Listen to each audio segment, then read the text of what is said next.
Muy bien. Y voy a poner a compartir mi pantalla para comenzar la presentación de diapositivas. Muy bien. Confírmenme si están viendo las diapositivas.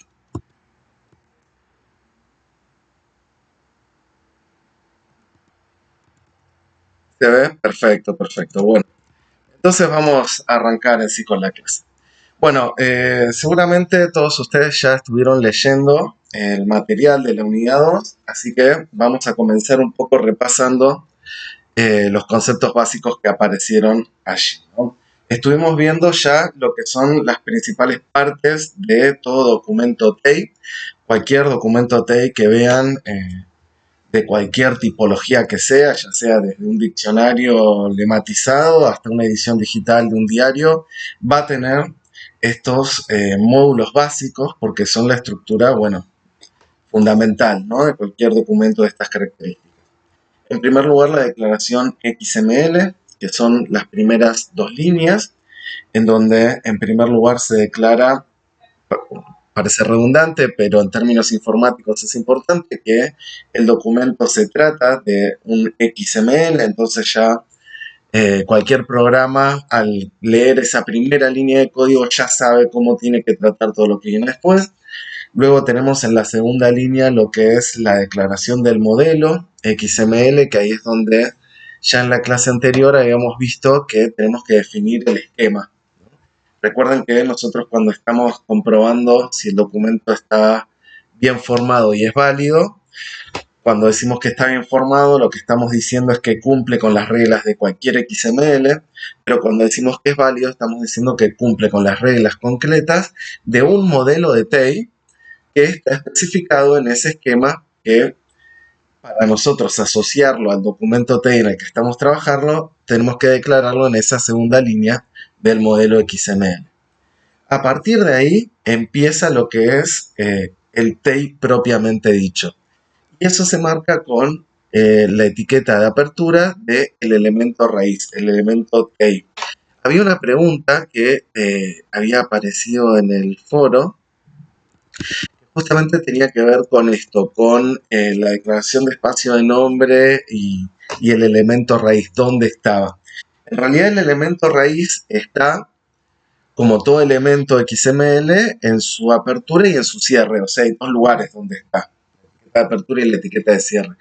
Lo vamos a encontrar entonces al principio de todo el documento, luego de la declaración XML, o sea, en la parte donde ya empieza, como les digo, el TEI propiamente dicho, y lo vamos a encontrar al final, en la última línea. Si ustedes se van al ejemplo y se van a la última línea de todas, van a encontrar que es la etiqueta de cierre del elemento raíz. Entonces, ese famoso espacio de nombre, que es un término más bien informático, en realidad está siendo aportado por todo lo que queda adentro de esas etiquetas de apertura y de cierre del elemento raíz. Todo lo que queda entre la etiqueta de apertura TEI y la etiqueta de cierre TEI va a ser completado con el espacio de nombre TEI, va a ser procesado de esa manera por un programa. Y dentro de esas dos etiquetas vamos a encontrar entonces las dos partes principales del documento TEI, que son el encabezado y el cuerpo del texto.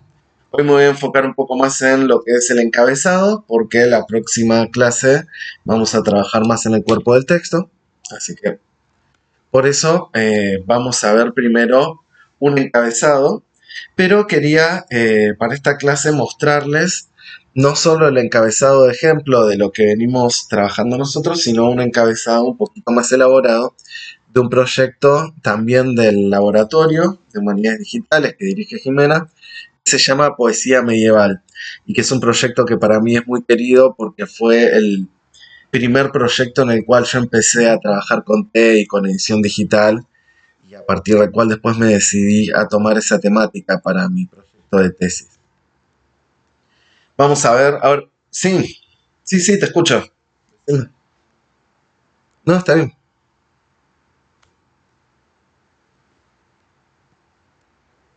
Sí,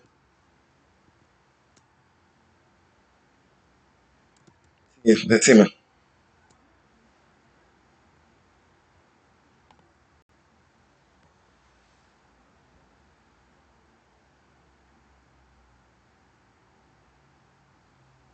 Sí,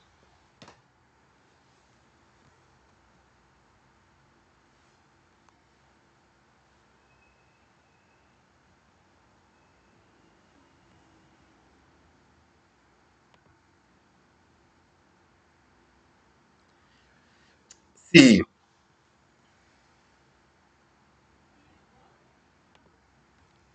sí, exactamente. Eso es suficiente en tanto y en cuanto el archivo al que estás llamando con esa declaración esté ubicado en la misma carpeta del documento donde está la declaración. Si vos los tuvieras en carpetas diferentes, tendrías que escribir todo lo que se llama el path, ¿no? Como la ruta de esa carpeta, o sea, desde la unidad del disco duro en donde lo tenés guardado, las diferentes subcarpetas donde está, hasta el archivo. En nuestro caso, para que a ustedes les funcione, digamos, como está escrito por defecto, la idea es que lo tengan en la misma carpeta para no tener complicaciones de ese tipo. Y después otra opción que también en algún momento les quería mostrar es que pueden incluso referirse a un esquema que está disponible en línea. No un archivo que tienen guardado en su computadora, sino un esquema en línea que el consorcio de TEI provee algunos modelos básicos y uno puede simplemente referenciar uno de esos modelos y ahí también se puede producir la validación. ¿Se entendió bien? Exacto, en la declaración XML.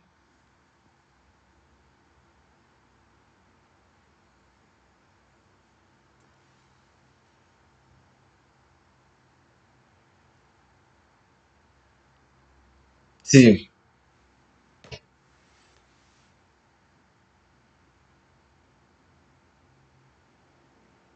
sí, sí, sí, totalmente. Cuando yo digo la primera y la segunda, me refiero simplemente al orden en el que suelen aparecer si uno no deja espacios, pero sí, tal cual, los espacios en blancos, así como las sangrías, no tienen importancia en términos de procesamiento informático.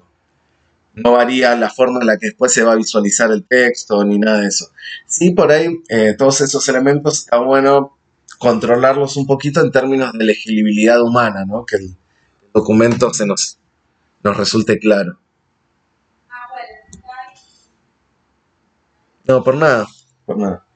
Bueno, les decía que yo acá les muestro un poquito ahora en la diapositiva, pero después ya vamos a ir al VS Code y se los muestro un poco más en vivo. Pero acá lo que vemos es el encabezado de un documento TEI de ese proyecto que les mencionaba de poesía medieval. Y acá ven que, por ejemplo, se especifica un poco más el trabajo de los diferentes editores, ¿no? El título del poema, como se trata de un poema medieval, como la mayoría de los poemas medievales en realidad no tiene un título, lo que tiene es un incipit, que es la primera línea, el primer verso se toma como título, entonces ponemos el título, se aclara que el tipo de título es un incipit, se pone al autor y después, como verán, aparecen diferentes editores y esos diferentes editores tienen diferentes responsabilidades. Está el editor crítico, que es el que establece el texto, que es Jimena. Están los editores del contrafactum, eso tiene que ver con que este proyecto tiene un costado musicológico en el cual se reconstruye la música de ciertas composiciones utilizando testimonios de escritura musical de otras composiciones que tienen estructuras métricas parecidas, etc. Y por último está el editor Tay, ¿no? Que en este caso aparezco yo, que es el que obviamente se encarga de poner todas las etiquetas. También está un poco más trabajado todo lo que es la descripción de los manuscritos de los cuales proviene el texto, como en este caso no es que se está tomando el texto directamente de una edición impresa, como en el caso del ejemplo que estuvimos viendo nosotros, sino que acá hay un editor que está haciendo una edición crítica, como les decía antes Jimena, y la está haciendo a partir de varios manuscritos.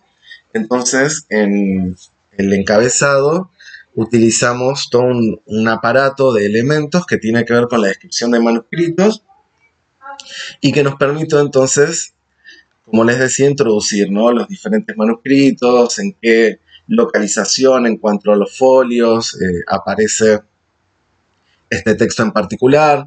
Se le puede indicar además esta composición dentro de estos pares de contrafactum a cuál se asocia. Ahora cuando les muestre cómo se presenta el texto van a ver que los poemas se presentan de a pares, entonces en el mismo encabezado podemos indicar con qué otra composición lo estamos relacionando, y todo eso es información que, como les decía, se puede ir cargando dentro del encabezado y que va a formar los metadatos. Y lo interesante es después que uno en una edición digital puede recuperar estos metadatos y los puede proporcionar al lector de una manera que quizás puede resultar útil, ¿no? Y acá lo que vemos es cómo aparece todo ese aparato de información que aparece codificada en el TEI cuando eso se traduce a un HTML, que es el formato de XML en el cual están hechas las páginas web. Y si uno entra al sitio de Poesía Medieval y abre una de sus composiciones, va a ver que si baja, al final del texto aparece toda esta información, ¿no?, que serían, como les decía antes, los metadatos, donde aparece toda esta información que antes veíamos marcada en el texto, ¿no? Los diferentes editores, la localización del manuscrito, bueno, los diferentes identificadores, etc. Bueno, vamos entonces, esta parte la vimos, vamos entonces a salir de las diapositivas y vamos a empezar a ver un poco la edición en sí. Confírmenme, yo creo que sí, pero creo que están viendo el sitio de Poesía Medieval, ¿no es cierto? Si no es así, alguien me pega un grito. Bien, entonces vamos a ver cómo se presenta uno de estos poemas en el sitio. Vamos a ir acá al caso de las cantigas, que es lo que estábamos viendo antes.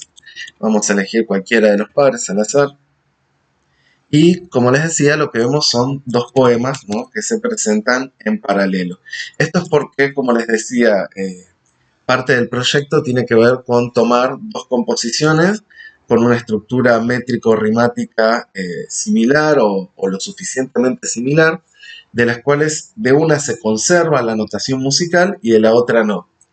Entonces se utiliza lo que sabemos sobre la música de la época y cómo se aplicaría a una composición similar en un contexto cultural similar para darle música y poder reconstruir y reactuar el texto de cantigas de las cuales no se conservó la notación musical. Entonces por eso es la idea de presentarlas así de a dos.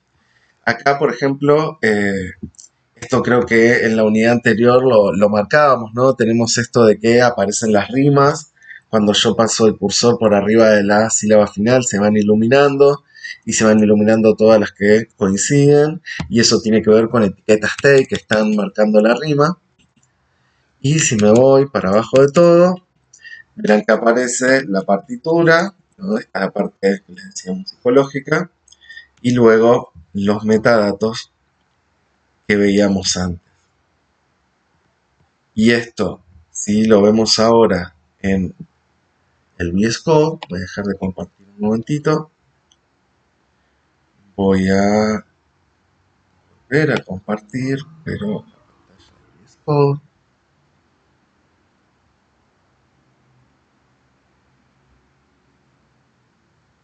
¿por qué no lo veo? ¿Por qué no lo veo?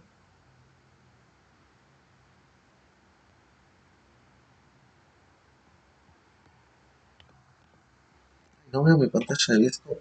Ah, acá está, acá está. Y lo voy a poner también para que quede en la grabación.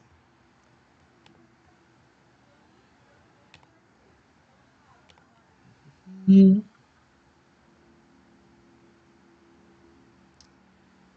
vuelta no lo veo, ¿por qué?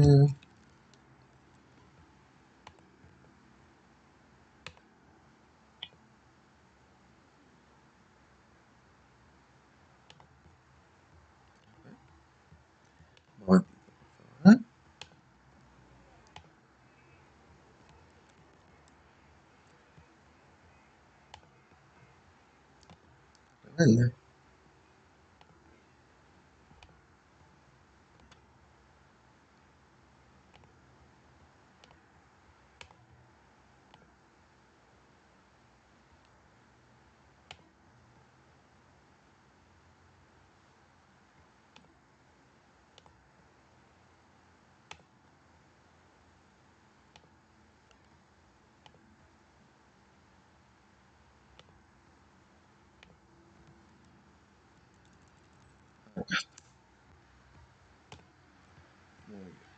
Están viendo el VS Code, ¿no? Sí. Perfecto. Bueno, entonces, acá lo que vemos es una de las cantigas como las que estábamos viendo antes, solamente que en la página se presentan de a dos, o sea que lo que estamos viendo ahí son dos archivos TEI pegados, por así decir. No es exactamente la idea, pero bueno. Y acá lo que estaríamos viendo entonces es una de las cantigas. Acá vemos lo que les mostraba antes en la diapositiva, que el elemento title statement es bastante similar en cuanto a su estructura a lo que nosotros estuvimos viendo, solamente que hay un poco más de granularidad en cuanto a los roles de los editores. Fíjense, por ejemplo, un detallito, ya que estoy, les muestro. Fíjense que acá me está diciendo que el esquema RNG es incorrecto, o sea, como que no me está tomando, retomando lo que decía antes, la asociación con el esquema. Y eso es porque acá el esquema está puesto con una ruta de la computadora de alguien, que se ve que estuvo trabajando en su computadora, y yo tendría que indicarle dónde tengo guardado yo este archivo esquema verso, que lo tengo por ahí, ahora no lo voy a buscar, pero si yo lo buscara y lo pusiera en la misma carpeta en la que estoy trabajando, me aparecería el mensaje de que el TEI es válido. Bien, fíjense que todo lo que aparece acá en el Publication Statement también es bastante similar a lo que trabajamos en cuanto a que se declara la licencia, pero si se fijan son un poco diferentes las etiquetas que se utiliza. Se pone una etiqueta Publisher para mencionar el proyecto dentro del cual se hace, se pone esta etiqueta de Availability y License. En términos prácticos, quizás no hay mucha diferencia entre poner la etiqueta párrafo y directamente introducir el texto de que se utiliza tal licencia o utilizar el elemento license. Estos son detalles que a veces dependen un poco de qué se va a hacer con esos archivos, para qué se los va a utilizar en un proyecto. En este caso quisimos usar este modelo un poco por probar modelos, porque estamos viendo, bueno, a ver qué le podemos poner. Y un poco porque, bueno, ya que habíamos descubierto que estaban estas etiquetas y estos elementos que son, por así decir, más canónicos para declarar la licencia, queríamos usarlo de esa manera como para que nuestro archivo TEI el día de mañana sea lo más compatible posible con cualquier proyecto que esté trabajando con TEI, ¿no? Y que quisiera reutilizar nuestros documentos. Bueno, tratar de marcar con las etiquetas más específicas quizás nos pareció que podía servir para eso.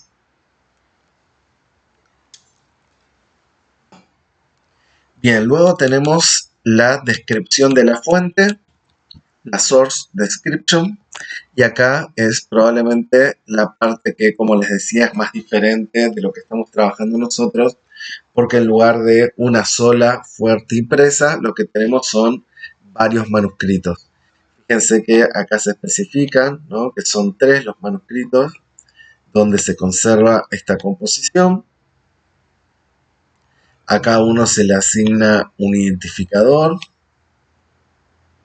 Después va a ser retomado los metadatos en el sitio y después en cada uno se especifica exactamente en qué folio se encuentra la composición en cuestión.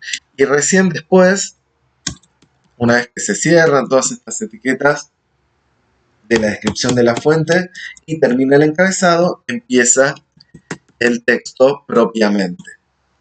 ¿Sí? Que acá en este caso, sí, decime.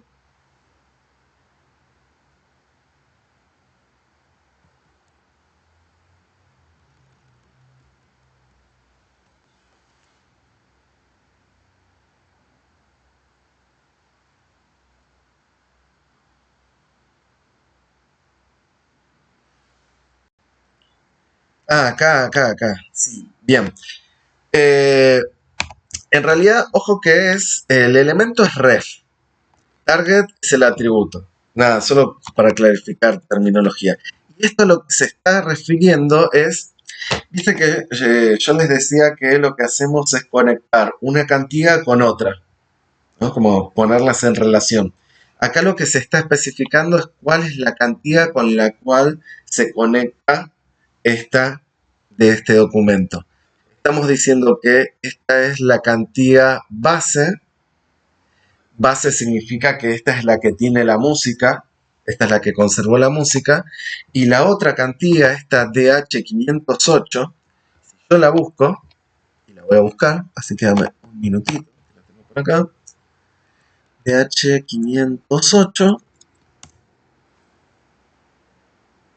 esta de acá, si te fijas, acá dice tipo contrafactum, esta tipo base. Una es la base, la otra el contrafactum. Una es la que tiene la música, otra es la que se le aplica. Y cada una tiene un elemento ref dentro de esa afiliación que está diciendo si hay una relación de contrafactum y de base, acá estás diciendo cuál es el otro extremo de esa relación, con cuál se está relacionando. Este elemento ref con el atributo target, lo que me está diciendo es, esta se relaciona con, y este es el código de cada cantidad. Nosotros a cada cantidad la referimos con un código que está especificado aquí.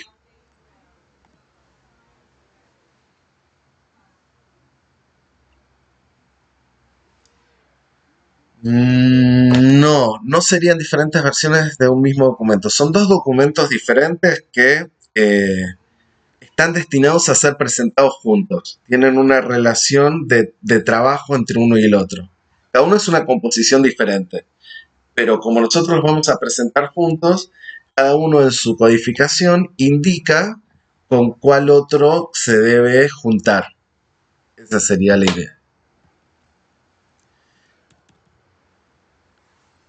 Exacto, exacto. Eso es lo que denota este elemento de filiación. Este elemento de filiación lo que está denotando es una relación entre estos dos documentos. Uno depende del otro. Uno es el base, el otro el contrafacto, ¿no? Y cada uno apunta al otro. Eso sería este par. Bien. eh, Bueno, les decía, después de eso ya viene el texto en sí. Hoy no me voy a detener mucho en cada cosita del texto porque aparte este es un tipo de texto bastante diferente del que nosotros trabajamos porque nosotros trabajamos textos en prosa. Y esto, como verán, es un texto en verso. Verán que acá no tengo párrafos, sino que tengo estos elementos LG, que es line group, serían estrofas, y estos elementos L, que significa line, que serían los versos. Pero sí me interesaba mostrarles que, fíjense que al final de cada verso tenemos marcada la rima con el elemento rhyme, ¿no?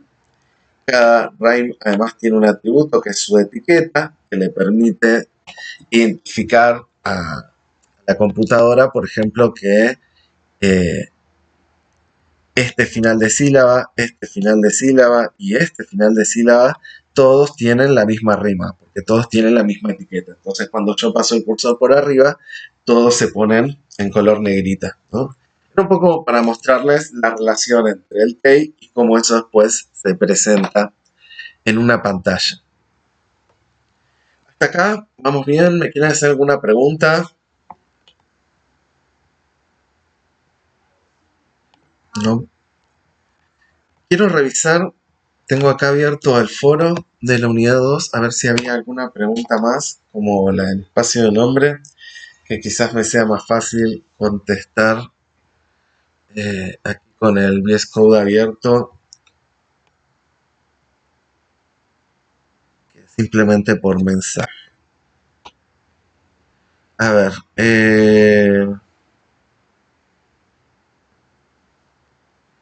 esta se la contesté, acá está todo perfecto.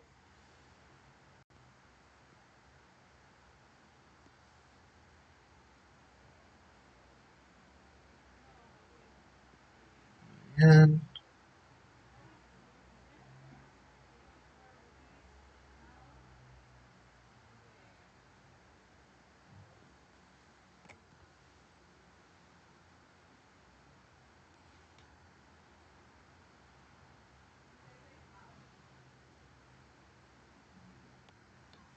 Bueno, acá comentan algo que puede ser a veces problemático, que es el tema de los acentos. Con el tema de los acentos y los caracteres especiales, en general la mayoría de las computadoras tienen instalados por defecto determinados paquetes de codificación que permiten transformar todos esos caracteres especiales si uno los copia, por ejemplo, de un TXT. Fíjense, de hecho, que en la declaración de XML, en la primera línea, nosotros estamos diciendo que usamos la codificación UTF-8. Es un código estándar de codificación que tiene que ver con eso, con cómo se representan determinados caracteres, especialmente en el caso de aquellos que no son los típicos de la escritura anglosajona, ¿no? Que siempre la que forma la base de los lenguajes informáticos. En este caso, las vocales con tilde, ¿no? Que usamos nosotros. Como les decía, si ustedes tienen esta declaración al principio, en general la mayoría de las computadoras las van a poder procesar bien. Puede ser que algunos sistemas operativos necesiten instalar algún paquete de caracteres especiales si alguno tuviera dificultades para visualizar cosas como por ejemplo la E con cedilla, ¿no? Que veo acá, o una eh, vocal con tilde común, ¿no? Como aquí. Avísenos que nos fijamos a ver qué paquete está faltando. Pero si no, también lo que puede pasar es que a veces tenemos problemas cuando copiamos el texto no de un TXT, sino de un Word, porque recuerden que cuando nosotros trabajamos en un Word o en cualquier procesador de texto, digo Word, podría ser PDF, cualquiera, mucho de lo que estamos viendo en cuanto a formato son etiquetas XML que están por detrás, que nosotros lo estamos viendo directamente. Si ustedes se fijan y abren un documento de Office, por ejemplo, un documento de Word, con un fichero, por ejemplo, si usan WinRAR o WinZip, y abren con WinRAR un documento de Word, van a ver que adentro del documento de Word en realidad hay varios archivos y esos archivos, si ustedes los abren con VS Code, son documentos XML. No TEI, ¿no? Claramente se usa otra variante, pero tiene esta estructura XML. Entonces nosotros por ahí cuando copiamos de uno de estos documentos, o más aún quizás si copiamos de una página de internet y lo pegamos en el VS Code, puede ser que muchos de los caracteres especiales se peguen como deformados o salgan con algún, no se puedan reproducir correctamente. En ese caso, se puede probar lo siguiente: pegar el texto primero en un procesador de texto plano, ¿no? Convertirlo primero en un archivo TXT y de ahí llevarlo al VS Code. Y quizás ahí se puede arreglar el problema. Bueno, muy bien.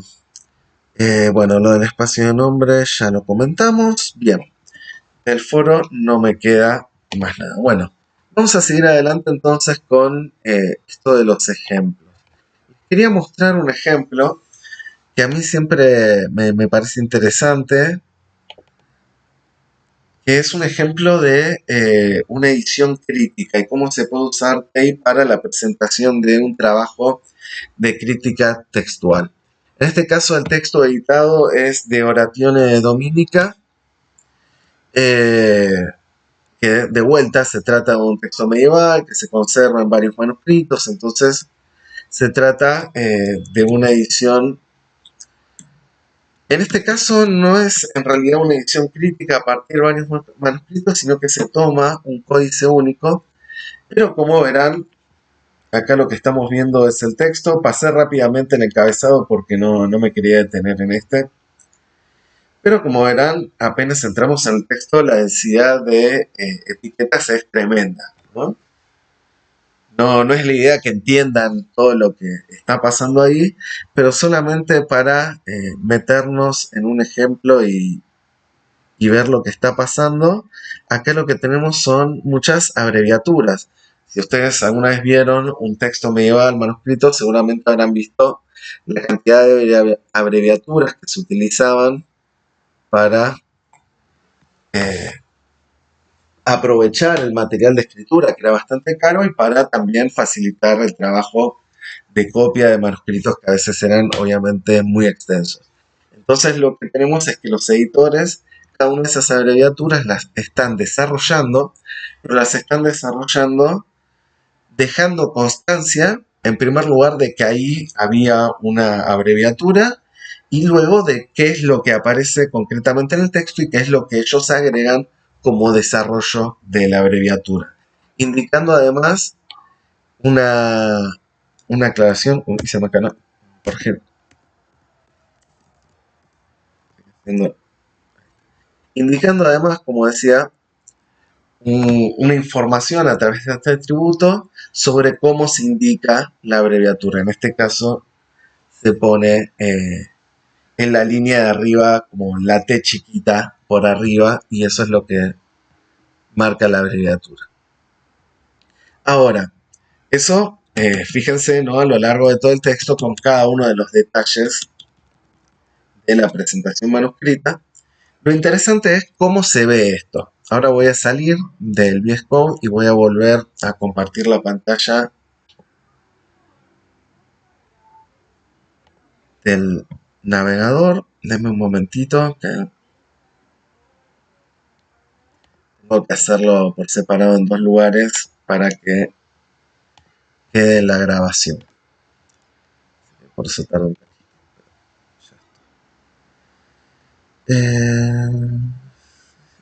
Aquí, no, aquí no. Aquí.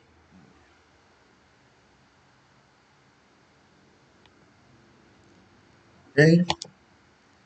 Y aquí vamos a dejar de presentar el eco y vamos a mostrar el navegador. Muy bien, aquí está. Y quería mostrarles la edición que estábamos viendo recién, cómo se ve en el navegador.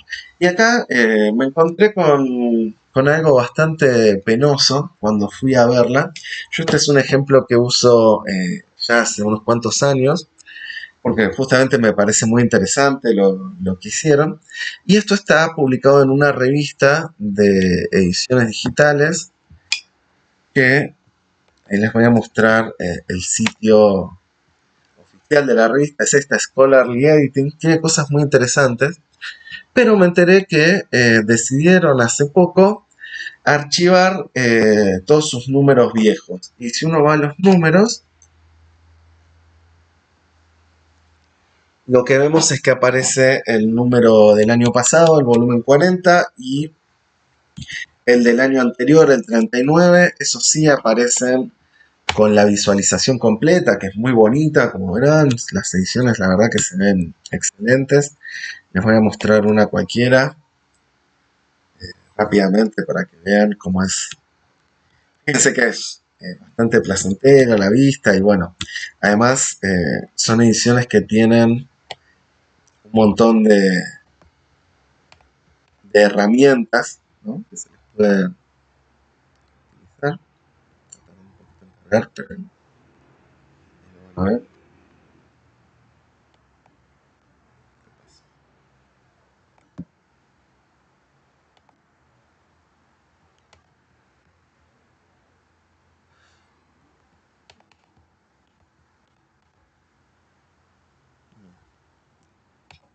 Lento.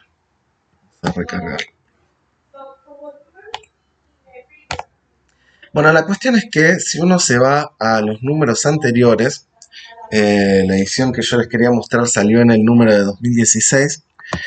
Me enteré hace poco que los mandaron este archivo. Y este archivo conserva algunas de las funcionalidades que yo les quería mostrar. No es que se perdió del todo, pero la verdad es que se ve bastante feo. Ya de por sí la presentación, como pueden ver, es bastante menos amena que la que estábamos viendo recién. Y además, si uno abre alguna de estas ediciones,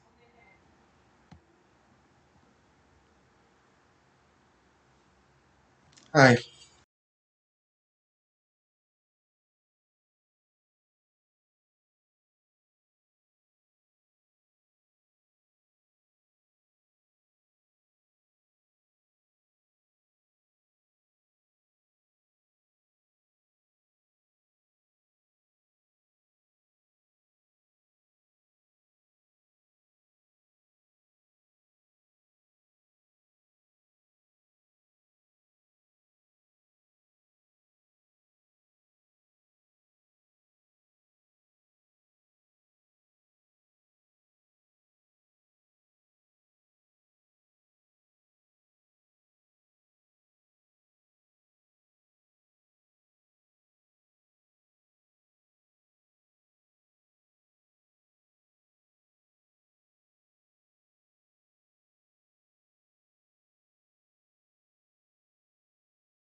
Hola,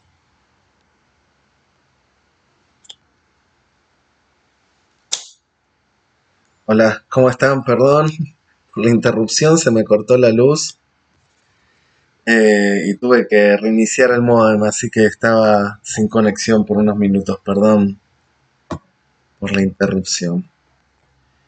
Bueno, voy a retomar. Eh, bueno, aprovecho igual si alguien quiere preguntar algo más allá de lo que venía explicando. Si alguien tiene alguna duda o le quedó alguna duda de hacer el ejercicio, también aprovechemos, pregúntenme de eso y mientras tanto voy a seguir mostrándoles. Sí, decime.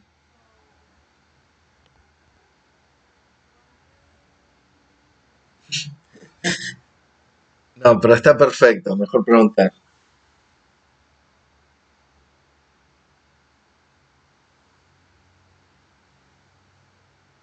Sí,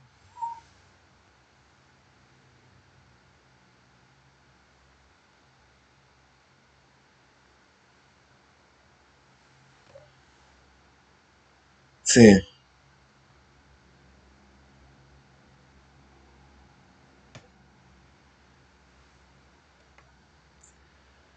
Eh, depende. Pasa que no sé, no sé concretamente de qué estaría hablando. A ver, para visualizar un archivo TEI en como sacándole las etiquetas y empezando a tener una pequeña primera visualización, nosotros de hecho lo que vamos a hacer es instalar una extensión en el VS Code y con esa extensión lo vamos a ver, pero como dentro del mismo VS Code. Después, si no, ya, digamos, para hacer estos sitios web donde el case se visualiza con determinadas características, como lo que les mostraba antes de poesía medieval o los ejemplos que ya veníamos viendo, ahí ya hay un proceso bastante más complejo en el cual lo que se hace es transformar el TEI en HTML. Y para eso hay como un paso intermedio en el cual uno escribe otro determinado tipo de archivo, que es lo que se llama las plantillas XSL, que es como una especie de guía de traducción de TEI a HTML. Vos le decís, agarrate un elemento TEI y convertímelo en tal elemento HTML, o tomame tal atributo y ponelo acá. Bueno, hay toda una sintaxis para hacer esas indicaciones. Entonces vos convertís los TEI en HTML y ahí podés presentar tu edición online. Eso lo que pasa es que ya es un proceso bastante más avanzado. O sea, primero tenés que saber T y después recién aprendés XSL para recién después poder hacer las transformaciones. Es como un paso más avanzado. Lo que sí vamos a hacer, seguro, es esto que te decía antes de visualizar los archivos dentro del VS Code. Pero no nos vamos a ir a un navegador para eso. Ahora, concretamente, no sé bien por ahí de qué estaba hablando en concreto cuando dije lo del Mozilla. No sé si por ahí no me estaba refiriendo a otra cosa. Eh, no sé, necesitaría un poco más de contexto, la verdad.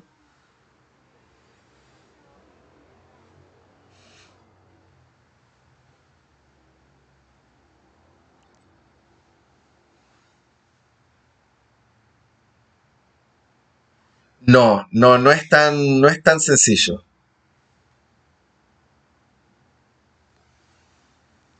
Claro, claro, claro.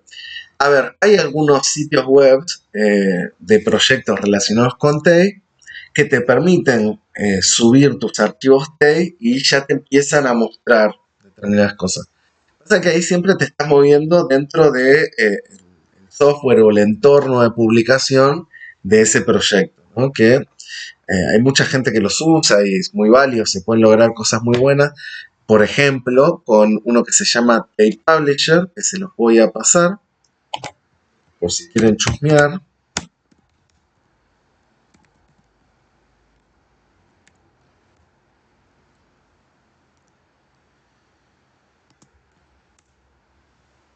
ver, Tape Publisher.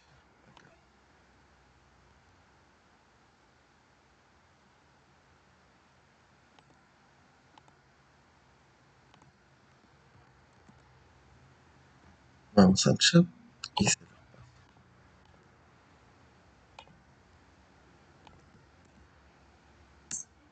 quieren experimentar un poco, lo pueden hacer ahí. Esa es una aplicación que tiene muchos usuarios y la verdad que para algunas cosas funciona muy bien.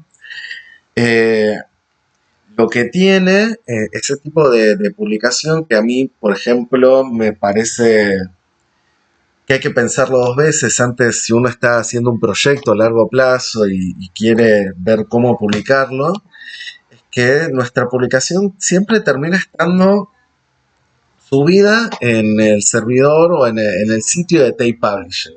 Y si Tape Publisher el día de mañana quiere cambiar sus políticas de visualización o de conservación, no hay mucho que podamos hacer al respecto. Y eso me parece que si pensamos en trabajar, o sea, si lo pensamos en el sentido, tengo un archivo que quiero ver cómo se ve y lo subo y empiezo a experimentar, está buenísimo. Pero si lo pienso en el sentido de voy a estar 5 años trabajando en un proyecto para sacar una cantidad de textos bien anotados y con eso quiero hacer una edición que pueda perdurar en el tiempo, yo ahí ya empiezo a desconfiar un poco de estar trabajando en servidores de terceros. Y un poco esa desconfianza tiene que ver, aprovecho, aprovecho ahí como el gancho, con esto que les estaba mostrando justo antes, retomando un poco lo que les venía mostrando cuando se me cortó la llamada y así ya también lo redondeo. ¿Vieron? Voy a compartir. Ah, eh, espero que se vea bien. Bien, les decía, ¿no? Que estaba esta edición, que está bueno que, fíjense, que uno acá puede elegir qué presentación quiere tener del texto. Puede tener la presentación regularizada. Entonces tocas ahí y supuestamente te debería presentar la versión regularizada, donde se despliegan las abreviaturas, ¿no? Se corrigen los errores, etcétera. Pero también podría, si tuviera un interés, digamos, muy específico por saber sobre la presentación del texto en este manuscrito, ver la opción diplomática. Y acá lo que ven es que en realidad se ve prácticamente lo mismo, no está funcionando muy bien la visualización que antes se veía perfecto cuando la edición estaba en el marco, digamos, del sitio que ahora quedó para el sitio nuevo, cuando estaba como acá. Que creo que ahora... Sí, decime.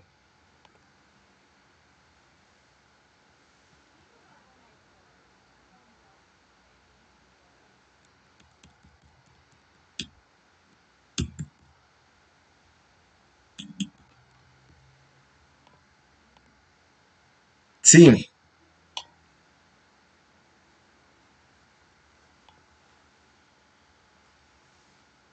se puede hacer con Tay. De hecho, hay un proyecto que se dedica a hacer algo así, que es el de la Dama Boba, que justamente está hecho con Tay. Así que si te interesa eso, pues mírate este proyecto que justamente lo que te permite es eso. Tenés varias presentaciones de un mismo texto, de la comedia de la Dama Boba, de Lope de Vega, tanto versiones facsimilares como transcripciones, ediciones críticas, etcétera.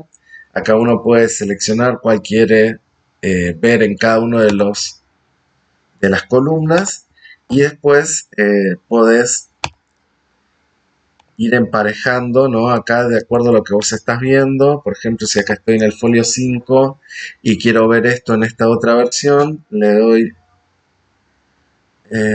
¿cómo era? Ahora ya ni me acuerdo.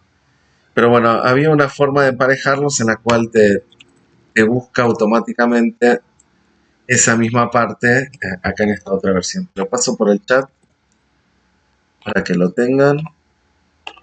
De todas maneras, esta de la dama boba creo que es uno de los ejemplos que les dejé en las unidades, así que lo tienen por ahí. Pero bueno, simplemente para concluir esto que les decía, es como Fíjense que acá hay una edición que en términos del TEI, del trabajo de edición que se hizo, es excelente. Se puede, se podía ver al menos antes de manera muy cómoda y muy organizada la versión regularizada, la versión diplomática y la traducción, ¿no? Cambiando simplemente con un botón. Y ahora todo ese trabajo por un cambio de políticas de la revista, que es seguramente por cuestiones económicas, porque el alojamiento de todos estos sitios muchas veces puede ser bastante costoso, decidió archivar todos estos números anteriores. Ahora en el archivo lo que yo descubro es que la versión anda a un cuarto del potencial que tenía antes. Uno elige diferentes presentaciones y no se termina de ver bien la diferencia. Creo que solo la traducción es la que cambia el texto, pero entre la diplomática y la regularizada no se ven los cambios. Las imágenes de los folios no aparecen. Como verán, acá este cuadro, dejé de presentar, pero bueno, si se van a la edición van a ver que las imágenes de él, los manuscritos que deberían aparecer junto con el texto no aparecen, y hay un montón de cosas que no se están visualizando correctamente, y eso tiene que ver justamente con que el proyecto quedó almacenado en un servidor, ¿no?, de esta revista, y la revista en un momento tuvo un cambio de políticas y no diría que se perdió todo el trabajo, porque uno puede descargar estos XML y los propietarios del proyecto podrían crear un nuevo sitio para alojarlo y hay maneras de recuperar el trabajo. Justamente eso es una de las cosas importantes de trabajar con Take. El Take te permite recuperar el trabajo, pero eh, es la limitación que tienen estas plataformas como, bueno, ya sea esta revista de Scholarly Editions o esta plataforma de Tape Publisher que les digo que está buenísima para experimentar y todo eso, pero yo, por ejemplo, no la elegiría personalmente para terminar depositando ahí mi edición digital. Prefiero una edición mínima, con menos, si se quiere, capacidad tecnológica, pero de la cual yo tenga el control y que pueda ser sostenible en el tiempo.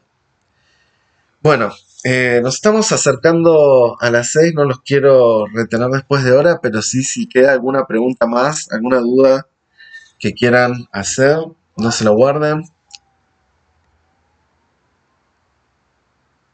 El ejercicio fue claro, todos... Sí,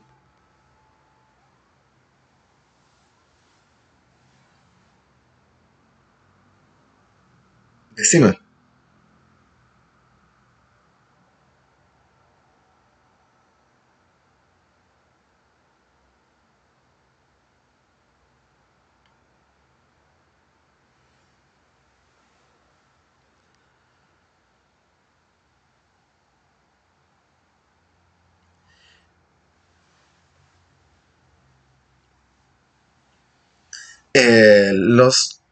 Los musicólogos un poco de TEI aprendieron, porque, bueno, nos volvimos locos para que lo vieran y se interesaran por eso, pero en realidad no trabajaron en estos TEI porque en estos TEI que les mostré no hay en realidad información musical codificada.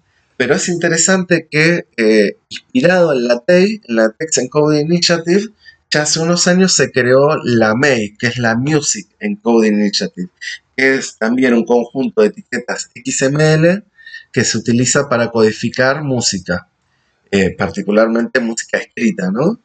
Y bueno, ese sí que yo hice un par de cursos muy introductorios como para ver de qué viene la cosa por curiosidad, pero eso la verdad que sí lo tiene que hacer un musicólogo porque te permite etiquetar aspectos muy sutiles, ¿no? De las diferentes tonalidades, bueno, justamente son cosas tan técnicas que yo la verdad no las quiero tratar de explicar porque seguro me mando alguna macana, pero eh, está todo ese conjunto de etiquetas XML que es la MEI, la Music Encoding Initiative, que es específica para codificar música. Bueno, nuestro proyecto no lo estuvimos trabajando todavía, pero tenemos ganas de incorporar. No, por nada.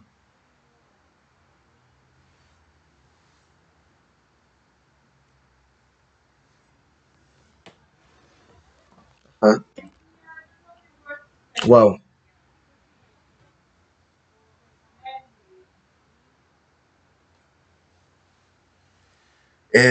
Súper interesante, nunca había escuchado, claro, notación de danza, wow. Eh, Supongo que muchos de los aspectos que tienen que ver con la notación del ritmo en la MEI podrían llegar a servir. Pero, wow, sí, me parece súper interesante. No, nunca me había encontrado con un ejemplo así.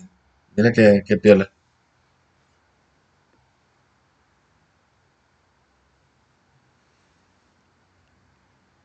No, por favor. Bueno, ¿alguien más? ¿Alguna última duda?